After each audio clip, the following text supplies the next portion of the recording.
对，要从D 区走到E 区，不晓得能不能走得过去。这一地区呢，我们是来做研究用的，所以没有种下任何的原生树种，只是把它用人工的方式产出了银合欢。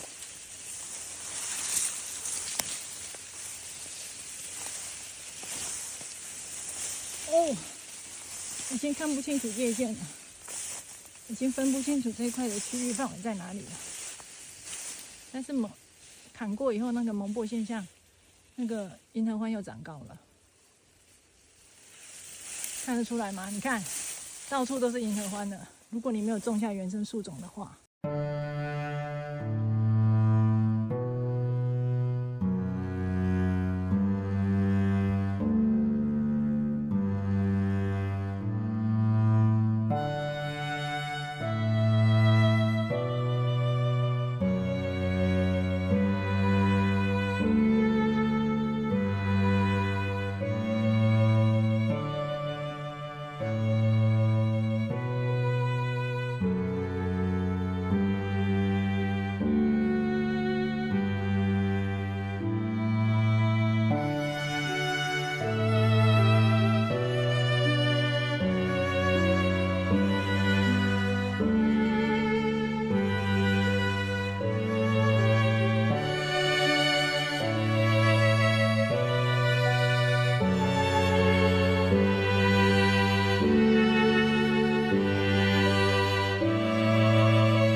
其实从有印象开始，我发现我们村子里面在做的事情就是底山计划的一部分。是我们在地的土之前有做砖，然后加入农债之后，砖的土经过处理之后就可以做陶，结合我们的农产品特色就可以被看到。那也因为是用我们在地的土做陶，在全国来说是比较少的，蛮多人会有兴趣带着孩子来，或是说家人有空一起过来这样子。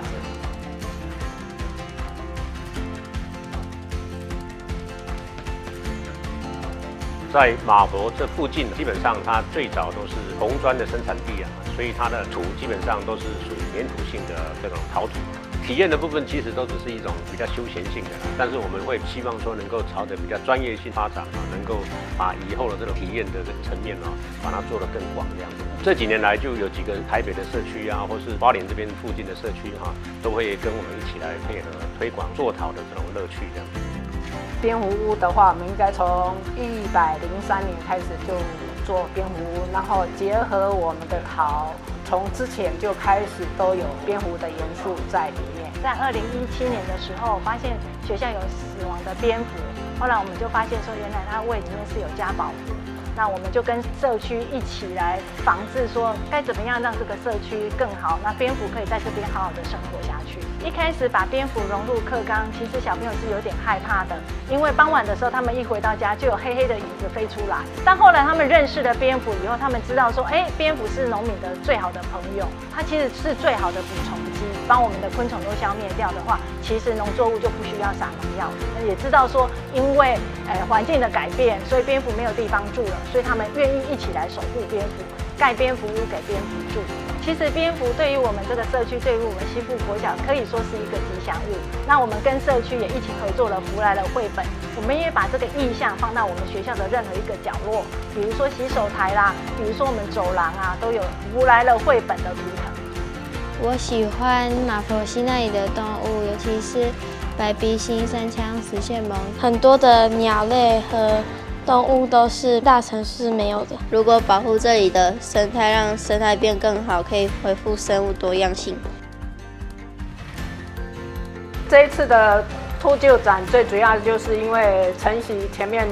农友重视农作区的生产环境。那秃鹫的话，在台湾应该只有发现不超过10只。除了这只秃鹫之外，还有大概将近30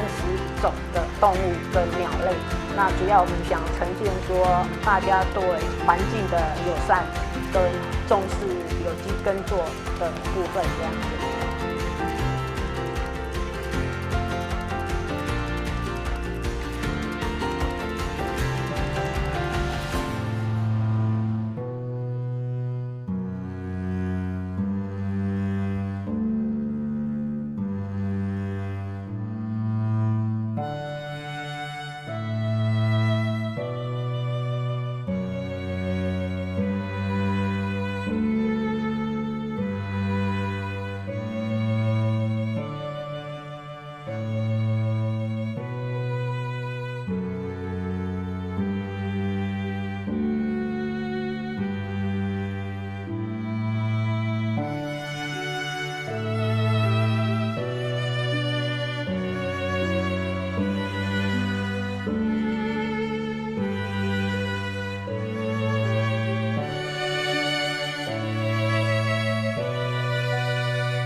新市长率同咱光复保安市咱所谓代表新南市长呢，今仔日伫咱本中来参与礼拜庆祝任市长就是讲受难万寿，承受负重，承受咱新人用路的好日子，来这个所在呢，咱光复任市长就咱注意安排了以及咱第二路主周世福率领关注。